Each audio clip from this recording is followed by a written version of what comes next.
thanks for coming down here, Shawn, today. You're welcome. We were talking before this all started about your racing. That's, when I go into your shop, I see these pictures on the wall. Look like you're, 12 years old when you started racing? So when did that all start? I think I started racing four-wheelers and snowmobiles when I was probably around 12. All right. And then I got into race cars when I was I think I was 16 or 17. All right. I've been doing it for a long time now. Right. So have you raced semi-professionally, professionally? I mean, what is it? It's mostly semi-professional. We travel all over the country doing it. It's just a family thing. My dad raced before. My grandpa raced. I grew up at the racetrack because we Casper? ran the track, in Casper. We ran the track for several years, so it changed. It's my whole lifestyle now. As far as racing, though, I mean, I race everything. So I've raced monster trucks. I've got a dwarf car right now, so it's like a 10-foot long car, little tiny thing, and then we run modifieds. I still play on snowmobiles. We don't race them anymore, but we have a good time. You play on them? Oh, yeah. But you have raced snowmobiles before? Yep. Here in Casper or not Casper, but out Wyoming? Yep. All right. Right. So have you raced because there's a whole community here of people that go to the racetrack even, and isn't there one out in Douglas too, a racetrack out there? There was a drag strip there. There was a drag strip. Is that different than what you were doing? I run dirt track cars. Okay. So we're in circles. But any class, I've raced all of them. So it's like a family thing. Yep. Your dad Wayne started doing it, and he was still racing up until 2 years ago. Mm. He retired from it. He said it's just too hard to get in and out of the car. He didn't mind driving, right? And he was still good. Yeah. He just getting in and out of the car is super hard on your back with the way we have to get in. There's no doors, obviously. My sister races. My brother-in-law races. All right. My wife will be racing a drag car. All right. This next year, so cool. We're getting that ready. She's going to be racing in bar none on the streets, so that'll be fun. Yeah, well. So have you won any competitions? What did that look like? I've won a lot. A lot. I probably have a 90% win rate. All right. So you know what you're doing. Yeah, I've been doing it. Yeah. So my first year out, I think we won 20 of 52 shows in my rookie season. We took 9th in the nation out of 1,300 cars back in 2006. So, I won the first race ever I started in. So, I've won quite a bit. Yep, yeah. We do pretty good. I mean, and growing up the track, I could play on the four-wheelers we had an Odyssey. I don't know if you remember those. Yeah. So you could go shoot 65, 70 mile an hour on one of those. All right. So racing that around the track while I'm waiting for something literally paint to dry on the wall or something. We had a lot of fun. So the racetrack here in Casper is seasonal. Obviously, it's just spring and summer or whatever. But obviously, if you do winter racing as well, you race all the time. Yep. So what does it take to be a good race car driver? Is it focus? Is it just experience? I get a lot of advantage because I run multiple tracks. Okay. Most of the time, I actually run 15 shows before the local track even opens. Mm-hmm. So I've already ran Arizona this year about 2-3 weeks ago. Mm-hmm. And I took second down there. I won one of the races and get second in the main show. But the biggest thing I have an advantage, I think, is you run multiple tracks, you see the difference in dirt, what the track's going to do, how to read other drivers. That's probably the biggest thing is reading other drivers, what they're going to do. Okay. You know where you want to be, but you got to be where they aren't.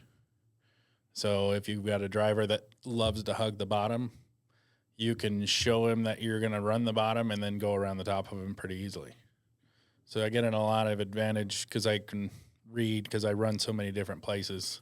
Right. And we ran a show in Oklahoma in October, and it had over 300 cars just in our class. So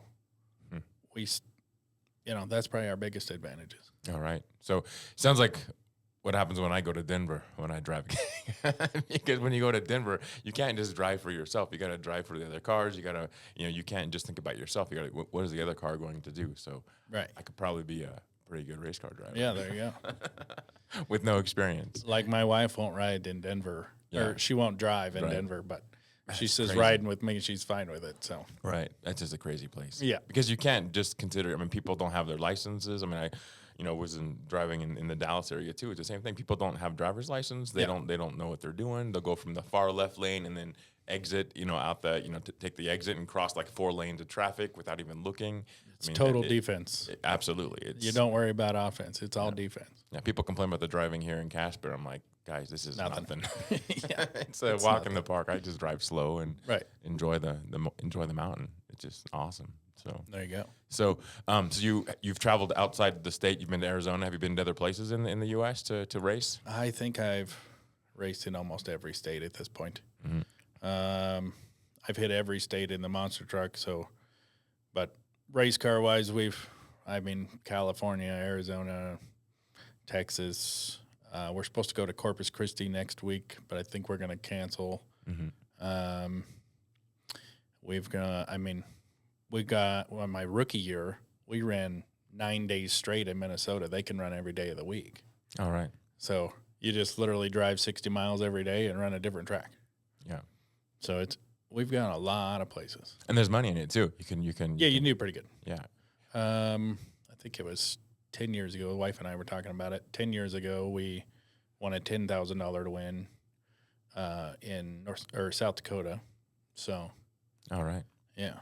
And my sister's pretty good too. And she's one of my biggest, I think, coolest things for me, memorable wise. Cause I win a lot, but watching her win or my dad win was pretty cool. And she won a massive show in South Dakota as well. Mm-hmm. And we were talking about, because I literally ran to her car and you could hear her screaming in the car from across the parking lot. It was a pretty big deal. All right. And for her as a girl in that industry is pretty massive. And she's really good. That's cool.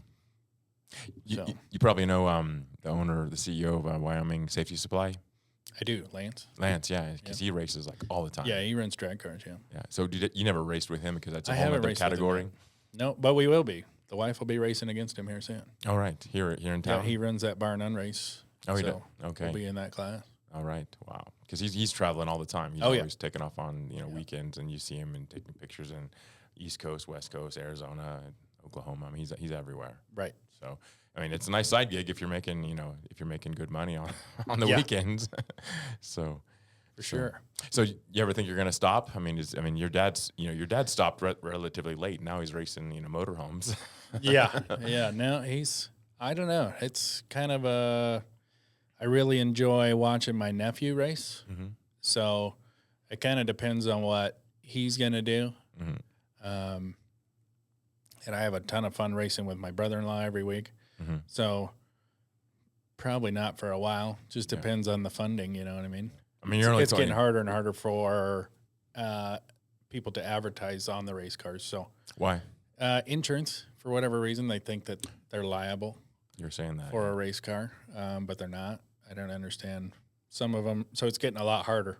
Mm-hmm. I mean, it takes you easily $10,000 a year to run a car, and that's mostly diesel. I mean, I run Casper, Gillette, Sheridan weekly, so you're spending $500 in diesel every week. Mm-hmm. So it adds up real fast. That Arizona show we just did, that was $2,500 in fuel. So that's a lot. It's a lot. So you definitely have to win. You got to be good. If you're not good, you better. Well, and that's kind of what we had to do. I mean, you had to win in order to make it to the next show. I've never had money. We've always ran with older equipment, so you just have to make it work. You ever watch the Formula One? Yeah. What's that like compared to what you do? I don't really like it because there's not a lot of passing. With what we do, you can go up to 4 or 5 wide in a single turn every lap. Okay. And if you mess up, you can literally come back in 2 or 3 laps versus an F1 car. If you fall to the back, it takes you all day to get back to the front. Right. That's more just no passing. Speed and technique, I guess. It's different than passing. Yeah. So, and then there's the Monte Carlo, and then there's what else is there? Here, there's the Indy 500. Yeah. So that's again another. I mean, you never. That's No, I haven't really ever been into it. I mean, even like the NASCAR Cup Series stuff. Me and my dad and my sister all went and tested it in Vegas, and it just seems so boring. I don't know what they do with themselves for 500 laps.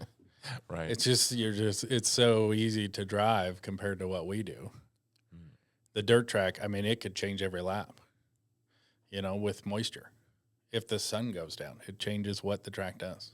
Because like the moisture will come out of the track once the sun goes down. So it could get more traction. Do they start where you're at and then and graduate up to Indy 500 or stuff like that? Do they start? You can, but it's gotten so like it's almost for commercials.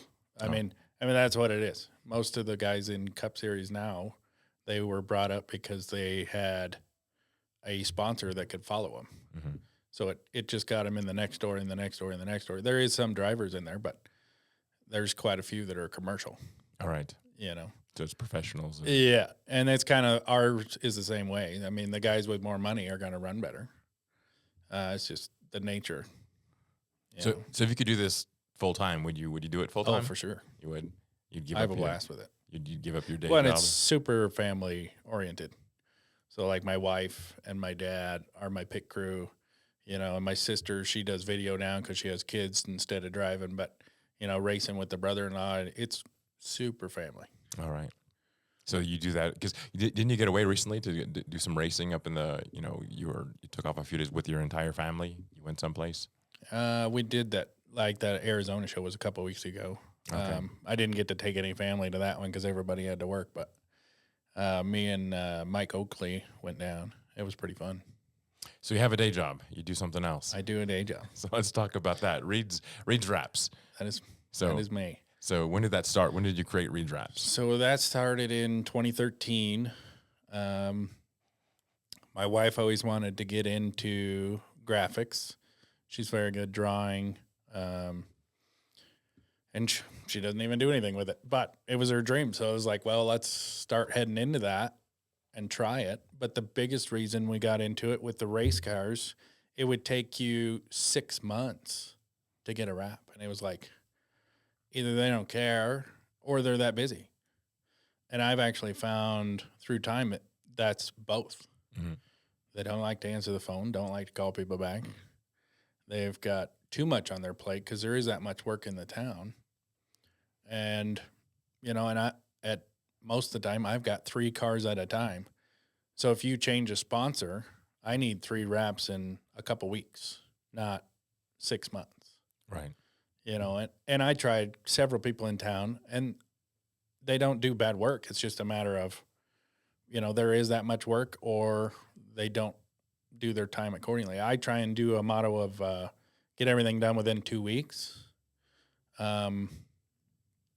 Lately, I've had a little bit of an issue with that with technology stuff, and building this new building we're in, going to be opening here soon. Mm-hmm. But it is a major feat to move this thing. So Danielle, your wife also works with you at Reed's? She does not. She is actually working for Lost Soldier Drilling. So it was her idea. It was her idea. and we just jumped in. One day we went to a trade show with it, and, we wanted just a basic plotter or something like that and maybe a small printer. Mm-hmm. But then you go into it, and it was like, well, I like what that thing does, and I like what that thing does. So we bought everything we could and just said, let's go do it. And there's just not a lot of training for it. Mm-hmm. I mean, you can do it, but you got to travel to L.A. or something and spend a week. And even then, you're only going to learn a little bit. Right. I never did anything with graphics, but I figured it out. We've been doing pretty good. Yeah, you do my stuff. You did my business cards, and you did the wrap on my phone. It's a small wrap on my phone, and it's been great. It's eye-catching, and it's definitely a tool to increase just communication. When you're not talking to your clients, they're going to see your business card, and if it stands out, that definitely helps. And when they see your phone, because you're talking to your clients and your phone is facing down on the desk, they're going to see it. So Right. like you just hit it out of the park on those things for me, for sure. So besides wrapping cars, you do other things. What else do you do over there? So we do apparel. We've got hats, T-shirts. We can print on mugs. The direct printer, nobody else in the state has one of those. That's what the phone gets printed. Okay. You literally stick the phone in the printer, print on it. All right. We can print on the laptops. On top of, we do full signage. So we actually build the frames and everything, which a lot of companies don't do in the state. They order them from Denver, and you got to wait 3 weeks to a month to get it. And we actually build it in-house. We can do banners. We can do the backlit signs, anything sign industry. Any signage, any communication piece. Yeah, and we tried to go, when we bought equipment, we tried to buy stuff that nobody else had. Mm-hmm. I can do everything that everybody has, but I just try and have, you kind of want to get in the niche, but at the same time, you kind of do all of it. Mm-hmm. So I've got sublimation machines. I've got 3 wide format printers. They'll print 150 feet at a time, 65 inches wide. So is it safe to print on a like the back of a computer? Yeah. Does it put any pressure Nope, on the there's screen? no heat. There's no pressure. Oh, really? It uses a UV light to cure it. Okay. Yeah, it works really cool. It's one of those things where you Yeah, know, same thing. I mean, you got it in front of you. You're doing a business meeting. What better to have your logo on the back of it? Absolutely. And we actually did it for a couple security companies. They were having issues with clients walking off with laptops or employees walking off with laptops. Well, if you print on it, Right. it's not a wrap. It doesn't just peel off. Right. You know, it's with the laptop. Right. Because computers look the same. I mean, you Yeah. have 10 computers that look Yep. totally identical. And you'd have no idea. Right. Change some passwords and nobody would know. Exactly. So if you print on it, it's super convenient and commercial Mm-hmm. for your company. It looks great. I think it's an amazing idea. Totally out of the box thinking, because I think business cards themselves are getting, just very mundane, very boring, just that, small rectangle piece of white paper. And Yeah. Well, and the simplest things we've done, even so, like you have a camera in the corner of the room that does security. We can print on the bezel for the camera. It shows the company logo. So if you're having an issue or you bought the company from somebody else and you see that logo on it, you can, I just call them. They know what it is because they worked on it. Right. Their name's on it. Right. Like the hero cards. Right. That's our biggest thing is hero stickers. I think I got you some, so you can put some on your POS systems. Mm-hmm. So like Jim with Tin Force. Tim Force Tin Shop, he's got these little stickers. And you can stick it right on the heater. You go walk downstairs and you had a filter is plugged up. Right. So that his name's right there. I can call it. Right. You're first come, first serve. They didn't pull their phone out to Google it. Right. It's already on there. And then find somebody else that's ready to that's go. paying for Right. AdSense And we do that with tons of companies, and it's a great way to do it. It is. It's kind of like the old fridge magnet. Right. Your favorite plumber you put on the fridge. Well, now you got stainless steel fridges. They don't stick to them. That's true. So now you got stickers. Right. Or your real estate agent, you put it on the fridge. Exactly. But I think it's great because with your clients, you want to develop a relationship with your clients, but maybe not to the point where they're going to put your phone number in their phone. So that's maybe next, and sometimes they do, but if they don't, then they're going to look for your business card. Well, if they don't keep your business card, which most people don't keep people's business cards, then those hero stickers are great. Right on the appliance, if it's a heating unit, or on my point of sale systems, it's just they can't get rid of it. It's like they can't lose it, and that's what you want. You want them to be able to reach out to you as as quickly as possible. Yeah, we got a guy does appliances, and he actually puts it on the inside of the door of the dishwasher or the washing machine or the dryer. Mm-hmm. So when you open that lid, it's I'm having an issue with this. I'll call him. Yeah, he installed it. He knows how a product works. Right. Let's get it fixed. I think those are great ideas because I think that, like I said, the business card itself is just so old. It's just been around forever, and it's like we got to come up with new ideas, and that's a really good idea. Right. Because one, it's maybe adhesive. If it's a sticker, it's adhesive. You can put it on the product that you're selling, or if it's your business card, sometimes they keep them. But if it's a unique one, a unique look, mine is just I think it's amazing because I asked you to make it look like something from my industry, something local, and that's exactly what it is. So it looks like bring a the credit card. Yeah. And that's exactly, and that's what people say. And so I've even, I'll leave it on and I see the back magnetic strip on the top right, which is just an image. I think it's a credit card. So, it works. It works. And then for sure, printing on both sides, there's a lot of simple techniques that, when you talk to somebody that's in the industry, it's like things you have to do that you don't necessarily think of, because 50% of the time, obviously it's just simple math, your business card is upside down. So if it's upside down and there's nothing written on the backside of your business card, you're losing it. It's just a white, and no one's going to remember. They might even throw it away or whatever. So right. Well, and you know your industry, and I know my industry. So let me work for you, right, to take your company to the next level on that. In your graphics. Right. Absolutely. I'm a big proponent of working with experts, like people with this social media stuff and the podcast stuff. I'm not the guy that's recording it in the back in the background. Right. I work with people that know what they're doing. I know how to talk, and that's about it. So I can talk to people. So yeah, I think that there's these new ideas that are definitely changing business, because it's allowing people to be connected to the people that sold them the product, the service much faster. A new simple one. We had a guy that came in and he bought golf balls, and we printed his logo on all of them. He took them to the driving range. Now they're in the driving range deal. They actually called him and got him in trouble, but it got his name out there. How many people lose their golf ball? Well, if your logo's on it and they pick it up, but there you go. And they're not going to know that it was done on purpose. You were already using the golf ball, so right. So they're going to pick it up. It has a second purpose, and they're cheap. Right. The golf ball itself's not cheap, but the print is cheap. Mm-hmm. So, if you do a couple dozen, you're only a quarter a ball. Right. So, it's well worth it. For sure. And they're going to pick it up. The golfer's going to pick it up. And you guarantee you're going to get more than 25 cents if they call you, right? For sure, no matter what, no matter what you're selling. So when did you open up Reed's Wraps? We started in 2013. Our parent company, Reed's Automotive, that we started in 95. It's doing great. We didn't have any issues with it, but Dad's ready to retire. So we're going to close the automotive shop, and we're going to go full-time in the wrap industry. We've done everything between. You kind of have to diversify with these smaller cities. So I've done everything from build trailers to custom exhaust. I've actually got a degree in automotive technology, so I've kind of done all of it. But it also helps for even the sign industry. Like, I can build the sign cabinet where the other guys can't do that. I can look outside the box because I've done weird things, and it's even brought stuff to my trailer manufacturing. Our lighting industry stuff that's in the trailers is great. I can have a trailer that lives off site for days at a time without ever being plugged in. Right. So 2013 cool you opened it. Yep. So you're at 12 years now. Yeah. You're at 12 years. So you've gone over that 5-year milestone, and then a 10-year, still decade. Going. You're still going.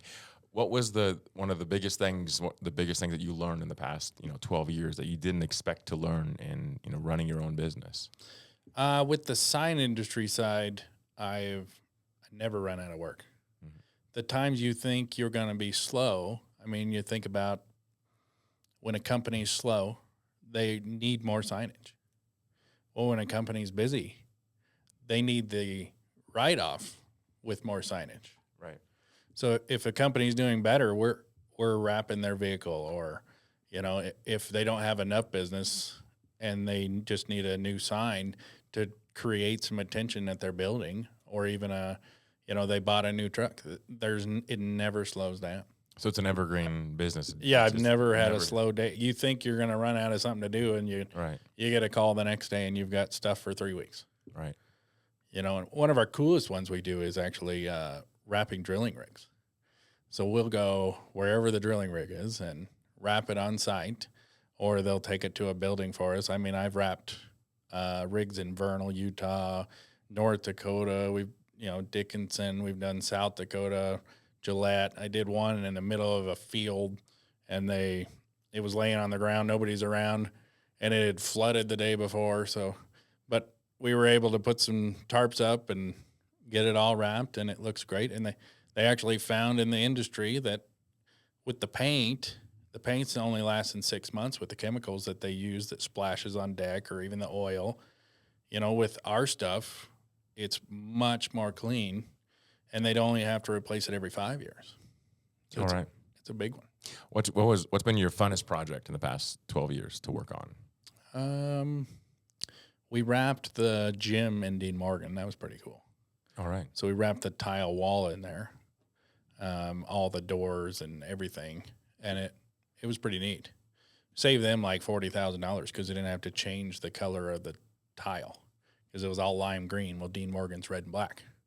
So we were able to turn it into a mural and wrap it and get rid of their color all at the same time. It was pretty interesting doing something that big.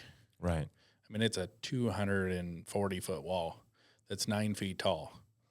So doing that is pretty neat. How long did it take you? It took us a week. A week. 3 people. Wow.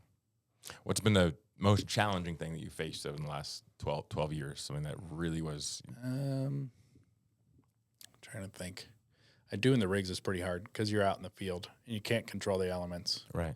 I mean, the weather in Dickinson's not great, whether it's summer or winter. And then you got to control the wind. So that's pretty hard.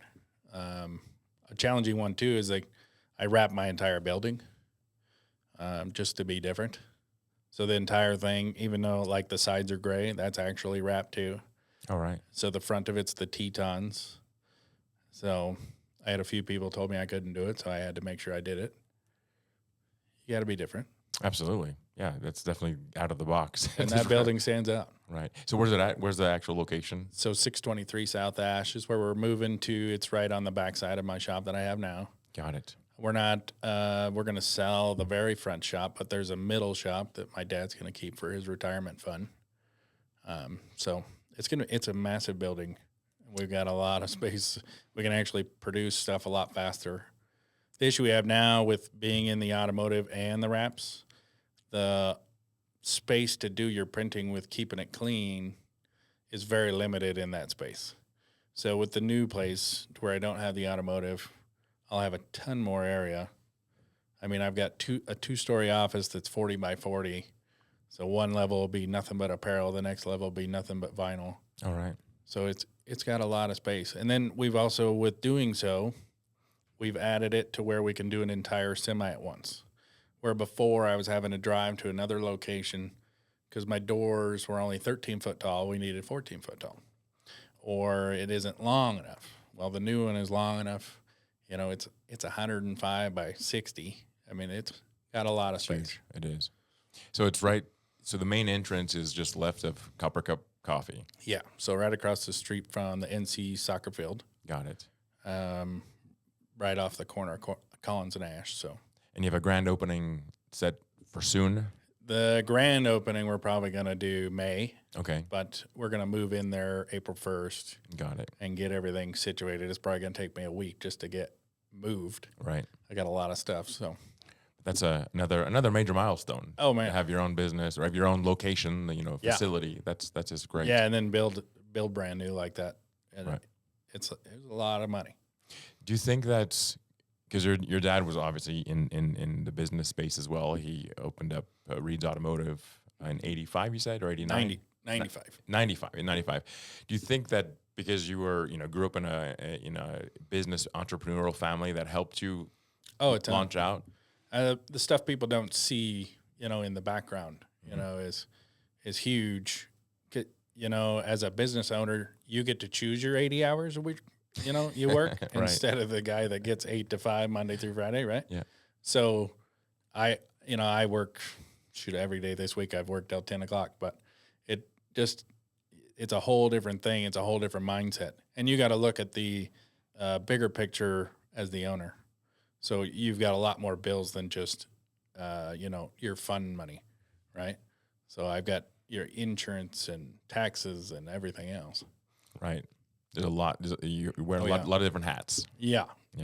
I'm not only the salesman. Right. I've got to be the employee. Right. I've got to be the manager. I've got to be the owner. And the marketing. And the accountant. The marketing guru. All on the same day. Thinks out of the box. You got to be everything. So how many full-time staff do you have? Just 2. You and someone else? I got one, and Dee Dee. All right. So, So 3 people. Yep. Yourself and 2 other people. Yep. Got it. Okay. So, Okay. So have you had in the past 12 years, challenges in growth? Because obviously, you're going from, you had your location, and now you're having a larger location. Is making that step, was it daunting to say, hey, we want to open up a larger location? It's maybe going to cost more. You have to invest a lot into that. Was that step a challenging step for you? oh, for sure. I mean, you got a lot of expense. We had some actually weird, challenging effects with it. The first building we framed up over there actually got hit by a truck, All right. and wiped it out. So we had to start over. And that was all. So when we started it in 2019 to build that building, then you hit COVID. So the lumber quadrupled.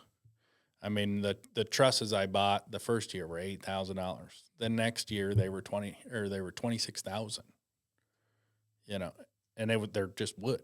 There's nothing fancy about it, but Right. it's just part of it. And then it's a hit and run, so the insurance didn't cover anything but materials. So I was out $50,000 in labor. So I had to build that money back up across the next 5 years to get the thing open. Wow. It's gone. I mean, that's what I needed to build it.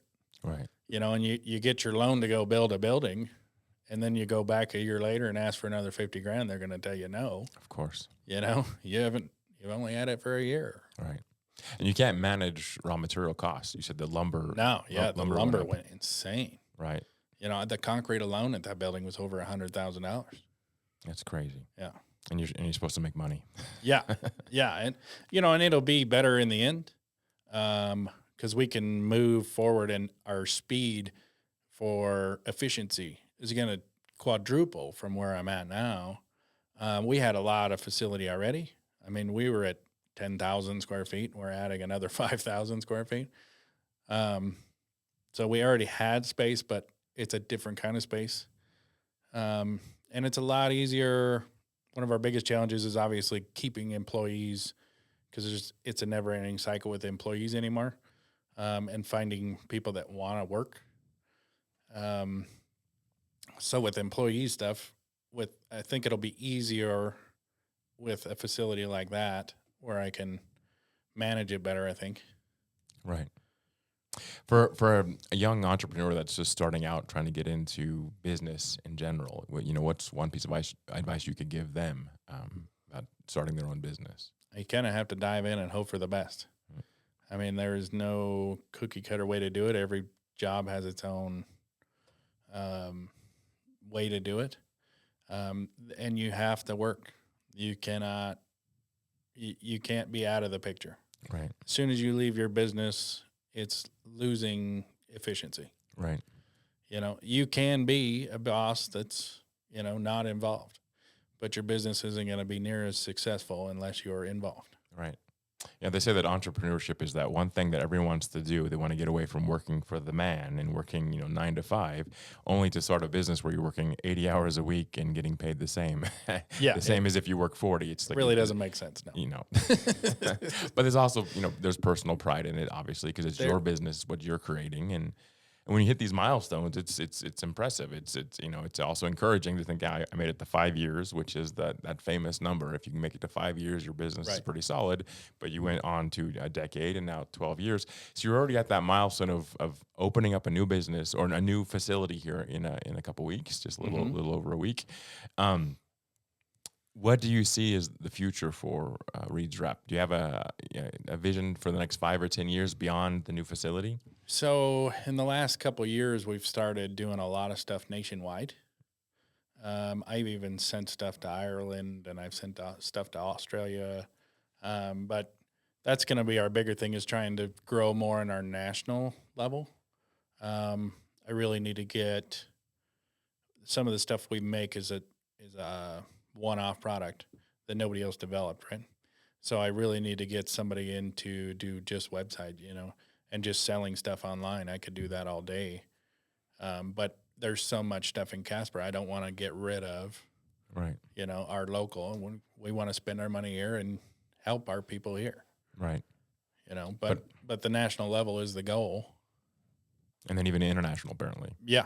So obviously English speaking countries would probably be easier than Yeah. trying to do print work in foreign languages. Right. We developed, early on, we developed a wrap kit for the e-collars for the dog training sit, mean, sit. It's a kit. We send them out. They've got, I think, 15 versions and several colors so they can have their dog collar to be their color instead of just black, and it disappears or whatever. And we even offer custom ones. We send those worldwide. And then we developed a wrap kit for RC cars. All right. We've got several of those, and we send those all over the country weekly. So there's a lot of sales in that. There is, absolutely. One more thing I wanted to talk about, speaking about local and focusing on Casper and Wyoming in general, is your involvement with BNI. So who told you about BNI, and when did you start? Because you're heavily, obviously, involved in BNI. You've been involved in BNI for a long time. Why did you start this thing, or local chapter? So Sit Mean Sit actually brought me into that. Okay. He was in it to grow his business. It does a lot for me. For the first year, I couldn't talk in front of people. I'm very introvert. I stay to me and take care of me. But I didn't want to talk in front of people. The business growth, though, with BNI is just insane. We do work for BNI customers weekly. All right. And it's on a national level too. I've got several customers from all over the place that we ship stuff to them just through BNI. So what is BNI? Can you So explain BNI it? is it's basically just a group of individuals trying to pass referrals. Their philosophy is givers gain. So the more you give in, the more you're going to get, which it's definitely true. We can see actual relative numbers to see if it's working or not. Right. And it works amazing for us just on several levels. Right. Have you ever quantified like what percentage of your overall sales volume that even a rough estimate of what comes from BNI related referrals? We're probably closer to the 10%, Mm-hmm. but for what it costs is not. And there's probably a lot of stuff that doesn't get, quantified in that. There's probably a lot of people that hear about it from that or talk to a person that's in BNI that I don't see the referral itself. But it is, so it's probably closer to 15 to 20%, but it does quite a bit. Right. Because it's not always easy to track, how they find you. We like to track those things because I'm involved in the same BNI group that you're in. So we like to track it, but sometimes you don't know. Like you can have someone that speaks to someone else about, Shawn and Reed's Raps, and then they speak to someone else about it, and it originated from a referral, from a BNI referral, but then finally when it gets to you, you might not know. So, right. Yeah. So there's some intangibles. And we're like the first year I was in BNI, I think we pulled $100,000. All right. So you spend at that time, I think we're in around the $700 to get in for a year, and you get 100,000 back. That's more than enough. And then on top of that, all the business things I've learned, how to relate with customers or how to relate with employees, simple stuff like that, how to manage a business. I learned even little tax tidbits, like we've got an accountant, Michael McIntosh, in there.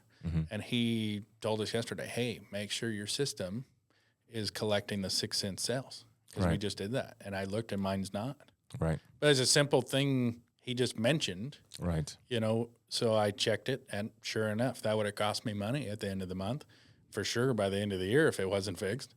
So we need to take care of it. Absolutely. So learning how to run your business, is that from the meetings or from like they have workshops and things like that online? Yes, I've done several of like the online education. They've got a really good podcast system. So I listen to those while we drive because I spend a lot of time on the road racing.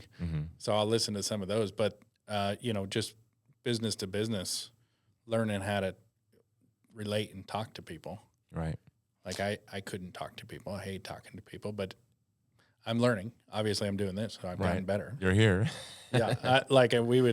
With racing, I get a lot of interview asks, And I always pushed him to my sister. I'm like, well, she's a much better story. Let's Right. go talk to her. And Right. she's the opposite of me, so she doesn't mind. But I've gone a long ways from it. That's awesome. I think there's no better advocates for your own business than yourself as well. So being able to articulate and talk about it and, describe your products in a way that sounds interesting and Right. convincing is obviously a huge value set for BNI. As a marketing advertisement company, you don't do advertising. I don't do advertising other than my signage. Right. So the race cars get it, my T-shirts, whatever we're wearing that day. I mean, you could be doing a job in the mall and you have your shirt on and you get work from it. I actually got a lot of work. Mm-hmm. My last truck we had American flagged. The entire thing was American flag and our names in the back window. Mm-hmm. And a ton of people would walk up to me at the gas station. For whatever reason, the gas station always gets me. So you do that? Is that you? What's it cost to do something like that? And a lot of people don't realize what it costs. Right. It's pretty cheap, but there's a lot of other things with marketing with BNI. You've got business owners. You're not just dealing with people that don't have any money, and people that are looking for advice are more likely to ask somebody that owns a business or runs a business Right. than Joe Blow off the street. I mean, word of mouth is still huge, but if you're taking word of mouth from a business owner Mm-hmm. who has actually dealt with that person, it's a lot more reliable. They're going to listen to you. Absolutely.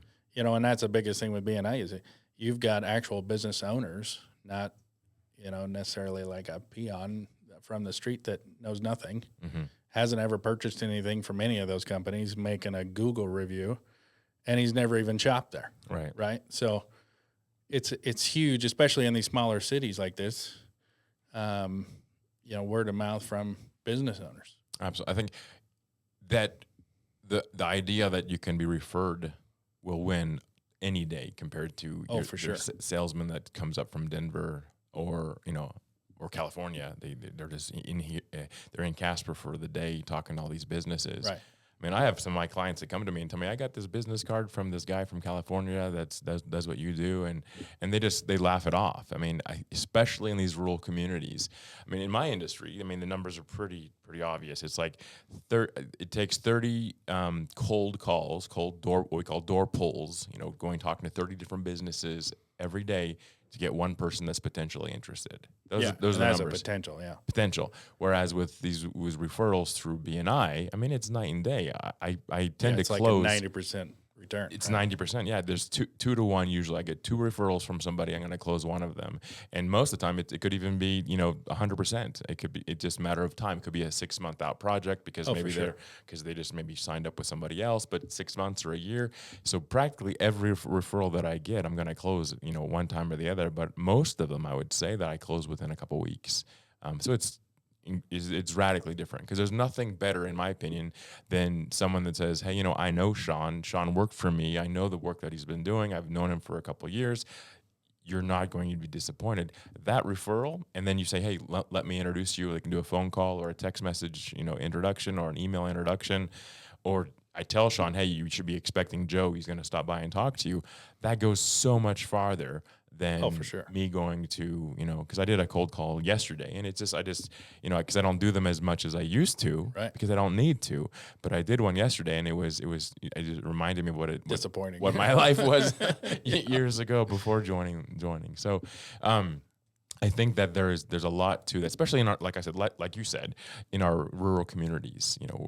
We work together as a community, and so when you have that referral from someone that's and with BNI, we only allow one person from each business style, mm-hmm. right? So like, there's only one graphics company in our group, and there's only one processor in our group, but that makes it to where we can pick and choose who we want. Mm-hmm. We can get rid of somebody that maybe doesn't show up or doesn't answer the phone. We can vet it. If you're not doing a good job, we don't want you in our group because we want reliable people. And all of that internationally, BNI is. That's the way the whole motto is. We want the best of the best. Right. And we were looking at the numbers just recently, and I think there's in the last 12 months we've shared 270 or 260 some referrals, Yeah. but 70% of those referrals, I believe that was the number, maybe it was more, maybe Yeah, it was 90. 77% outside the group. 70% outside the group. So it's not just sharing referrals between Erik and Shawn. It's for sure. It's much more than that. So it's Well, and then you take it to the next level. They call it tier 3. Is you refer, like I refer my cousin. Well, then he referred his buddy, and then it goes down the line. Got it. That's where you get the people that you don't even see that you're actually getting it from them. So unless you specifically ask, which we kind of try and make it as a thing, where did you hear from us? Right. Where am I spending my money correctly? That's interesting.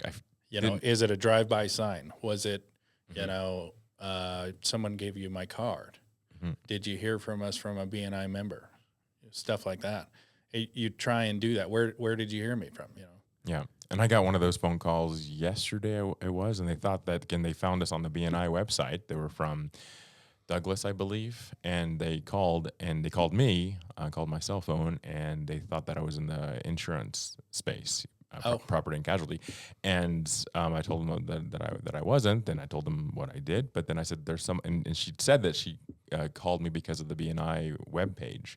Okay. So then I reached out to Michelle, who does, insurance for farmers Right. over at the Sandler agency, Jennifer Sandler agency, and she got the referral. So, Right. I mean, that happens all the time. I've never met this lady from Douglas, and that's a third tier, whatever you call it, outside Tier 3, yeah. tier 3 referral. Well, and, with doing the meetings, you always have that top of mind.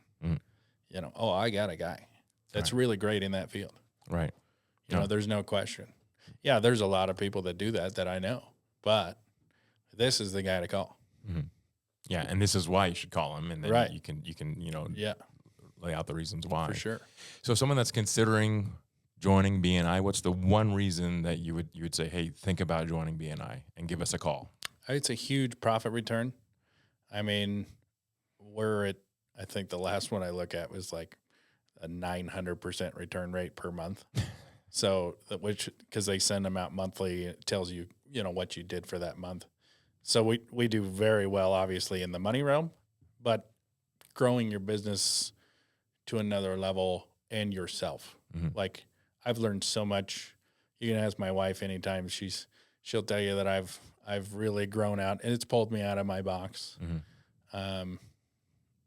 Works great. It does, and absolutely. We renewed in December, and already in end of January, February, I already was able to pay for the renewal fees, just from new business. Oh, for sure. So now I have 11 months or 10 months in front of us where it's just all going to be, on top of that. So definitely a great tool. Definitely something that people should, if you're in business, if you're in the business sector, definitely should check it out. Talk to one of us, one of the members for sure. Reach out to us. We meet on Wednesday mornings at what time?